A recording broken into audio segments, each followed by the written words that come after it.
as our identities were shifting, there wasn't really room for us to process what was happening. So it was like, go, go, go, go, and figure it out as you go. I'm Shira Bergbauer, and you're listening to an excerpt from the Stethoscopes to Swaddles podcast.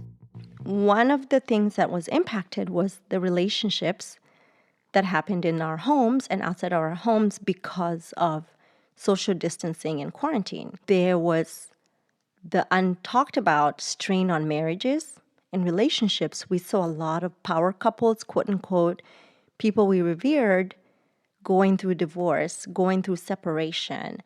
I remember for me, and I'm not one to be like, this person is my guru. I remember when Jen Hatmaker announced her divorce, and I was like shook because I really love Jen's work and really love what she's about and the grit that she has shown as a woman and a mother. And that to me was just like, wow, these relationships like are not surviving the pandemic, right? And even in my own household, where my husband, who's a consultant, travels 4 nights a week and there was no more travel, we had some adjusting to do. We had to get used to being around each other all the time and not having your personal space, converting some spaces in our household into work zones so that he could still do his work. He could still show up for his clients. And with a toddler who doesn't understand that when your dad is home and his office door is closed, you can't go banging on the door because he's with a client. And he actually had a high profile client at the time who didn't necessarily honor work-life balance, although his company is so ingrained in work-life balance. But the client really was not. And so they're not going to find it funny when my toddler runs into the office when he's in a meeting. So he had to figure some things out to make it work, that he could do his job. The relationship tension that came from people working from home, the two authors basically said that there was a lot of difficulty that their spouses had prior to this understanding their mental load. And so there was some strain in the marital relationship now that they were in each other's space. They talked about wanting to make time for their partners, but it was challenging because the children were constantly in the house. Everybody is exhausted. Everybody is working and child rearing at the same time. And these two authors actually became mothers within the year prior to the pandemic, so they navigated the relationship with their children under particularly unusual circumstances. My niece was born in June of 2020, in the middle of the pandemic. And when I look at her experience the last year as she just turned 1, I see how my niece never really goes out in public, not by choice because of the pandemic. The new normal for her is being home with her parents and being exposed to 2 or 3 other human beings versus my daughter, who, even though she stayed home with her nanny, there was, she went to little gym, she went to music class, she, went to swimming. She was always interacting with people. And just to see how an infant has basically had very little social contact with the world, it makes me wonder what the impact long term will be on these children who were born in the middle of the pandemic. And how are they going to navigate life as toddlers, not really being around other people?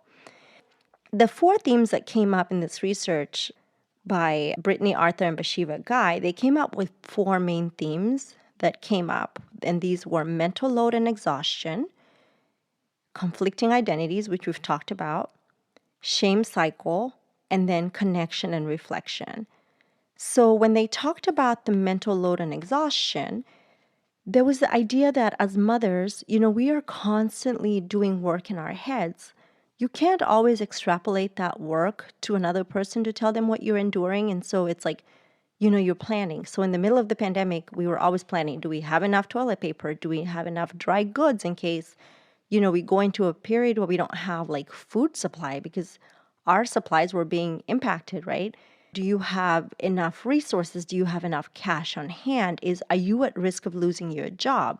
So many people's jobs, even for those of us in healthcare who have always felt that our jobs are quote unquote recession proof, there was the fear of losing your employment and losing your livelihood and having to take care of your family with unknowns going on. So there was a lot of mental load and exhaustion, and it's still ongoing, and physical exhaustion. An example is like gyms were getting closed down, and for people who physical activity is part of their day-to-day lives, adjusting to a new way of exercising, adjusting to a new way of showing up for your physical body and learning how to work out from home, for example. It was a lot happening. That mental exhaustion in a period where everybody else is enduring the same mental exhaustion, so you don't really have an outlet, has been quite draining for working mothers. And the resources have been scarce and really not geared towards supporting moms. As a matter of fact, I read a research article where one of the authors was trying to get funding to do some research on the impact of the pandemic on mothers, and her grant was denied. And in her frustration, she actually realized, well, if grant organizations don't prioritize this and governments are not prioritizing this, who is actually looking out for moms, right?